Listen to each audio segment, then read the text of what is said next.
बैठे हैं। स्वागत। राजस्थान के बारे में दो बातें कही जाती हैं। मंडेला जी कहते हैं आंगन राजस्थान के दो बातें दमदार। पहुंच जाए मेरी बात, मुझे हिम्मत दीजिए, मैं इस चैनल तक पहुंचा दूं।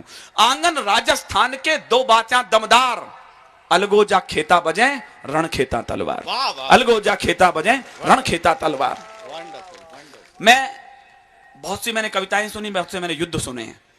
कहते हैं कि पूरा संपूर्ण भारत का इतिहास में से यदि राजस्थान को निकाल दिया जाए तो बहुत कम शेष बचता है, लेकिन लोग कहते हैं कि यदि राजस्थान के इतिहास में से मेवाड़ का इतिहास निकाल दिया जाए तो शायद कुछ भी शेष नहीं बचता।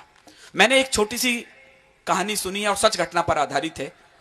मारवाड़ में, मेवाड़ के अंदर राजा राणा अमर सिंह का शासन था। उनके यहां दो सेनापति थे, एक चूड़ावत और एक शक्तावत। दोनों में से हरावल दस्ते के अंदर हमेशा चूड़ावत लड़ते थे। शक्तावत को लगा कि यार ये तो बड़ा अन्याय है, गौरव का विषय है, तो ये लोग ले रहे हैं, हम क्यों नहीं लड़े। वो राणा के पास जाते और कहते हैं कि हम आगे लड़ना चाहते हैं।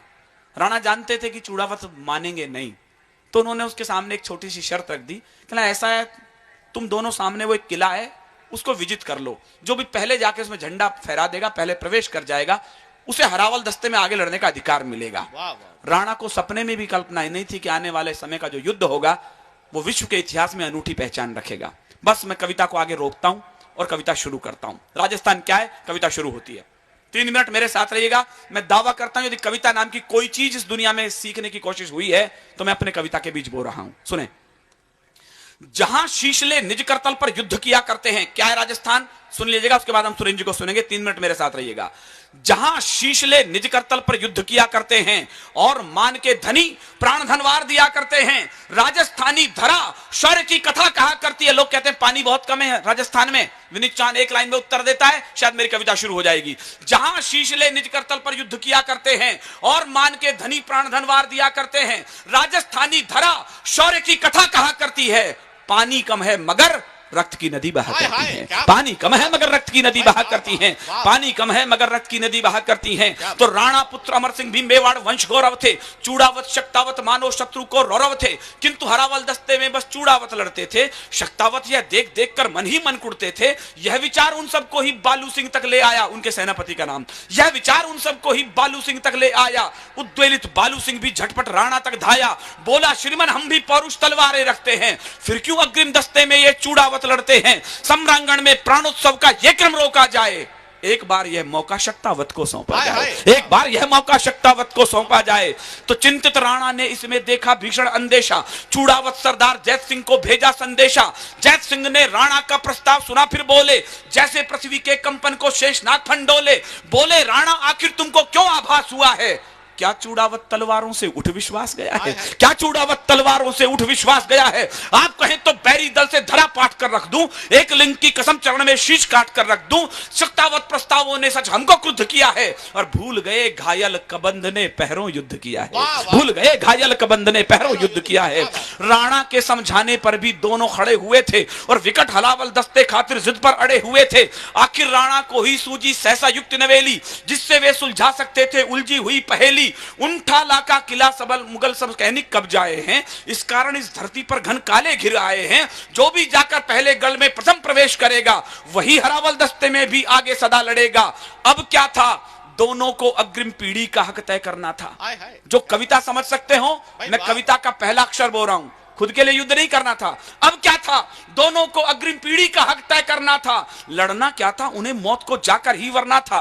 पूरी रात युगल योद्धाओं को तलवारें भाई और उधर चिंतित राणा को नींद नहीं थी आई। भोर हुई रणभेरी गूंजी और दुंधवी बोली, मेवाड़ी सुत चले खेलने आज खून की होली। आज नहीं निर्णय होना था हार और शुभ जय का। मुझे खामोशी खल जाएगी यदि इस कविता में आपको यह लाइन समझ में नहीं आई तो। आज नहीं निर्णय होना था हार और शुभ जय का, आज सही अंतर होना था केवल विजय विजय का। आज सही अंतर होना था केवल विजय विजय का।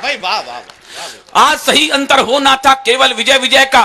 मृत्यु दुल्हन की, मेरा मन रखने के लिए इस लाइन को आप सुन लीजिएगा।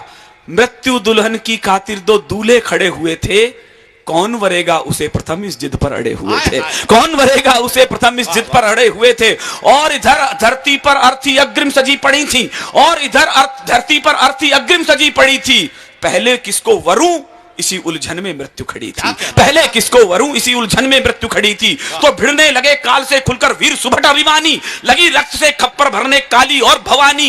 एक एक कर दोनों योद्धा अरिदल काट रहे थे और दोनों योद्धा दुश्मन सर से भूतल पाट रहे थे। सहसा बालू सिंह का हाथी मुख्य द्वार पर आया। मैं दावा करता हूं आपके रोंगटे खड़े हो जाएंगे। मैं पहला दावा पेश कर रहा हूं, पहला बालू सिंह प्रवेश कर रहा है। सहसा बालू सिंह का हाथी मुख्य द्वार पर आया, भाले जैसी देख नुकीली कीलों को चकराया। बार बार टक्कर की खातिर जो आगे बढ़ता था, उतना ही वो कील भयंकर देख देख हटता था।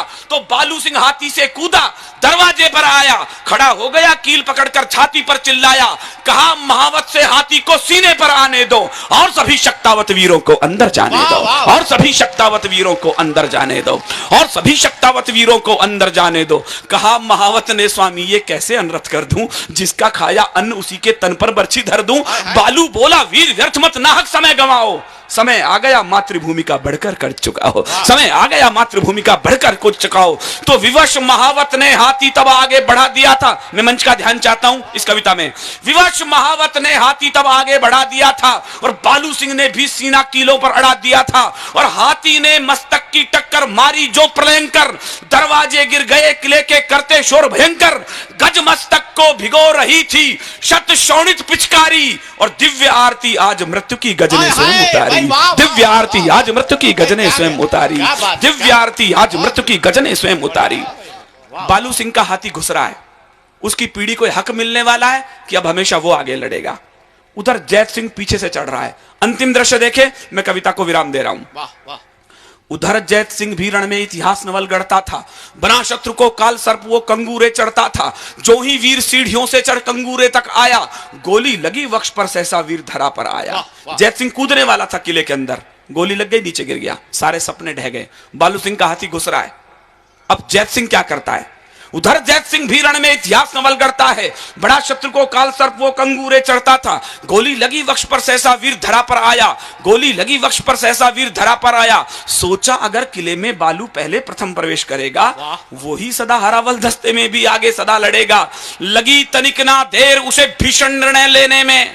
मैं पूरे जनसमूह का ध्यान चाहता हूं कि शीश कलम करके ही कोई कर्ज अदा करता है और कलम के लिए विषय वो नए नए धरता है।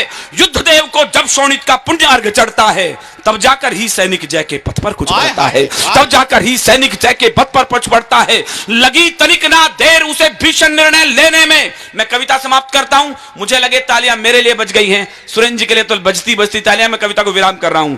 लगी तनिक ना, ऐसा इतिहास में दूसरा उदाहरण मैंने सुना नहीं, आपने पढ़ा नहीं होगा। पढ़ा हो मुझे बताइएगा, मैं अगली बार उस पर कविता लिख कर आया हूं। न लगे तो अपने राजस्थान के इतिहास के गौरव के लिए आपकी भरपूर तालियों से मैं विदा होना चाहता हूं। लगी तनिक ना देर, कैसे घुसा जैत सिंह अंदर। लगी तनिक ना देर उसे भीषण निर्णय लेने में, विजय सुनिश्चित लगी उसे निज शीश काट देने में। तो उन ठाला का किला अजब ये घटना देख रहा था, एक वीर निज शीश काट कर अंदर फेंक रहा था, एक वीर निज शीश काट कर अंदर फेंक रहा था, एक वीर निज शीश काट कर अंदर फेंक रहा था। तो काल ठिठक कर रुका, काल ठिठक कर रुका। स्वयं ये उसको दृश्य नया था, किसको लिखूं महान, सोच में पड़ इतिहास गया था, किसको लिखूं महान। बहुत बहुत धन्यवाद आपका, बहुत बहुत शुक्रिया। आपने मेरे लिए बिना कहे तालियां बजा दी हैं, ये इसके लिए मैं बहुत बहुत शुक्रिया अदा करता हूं।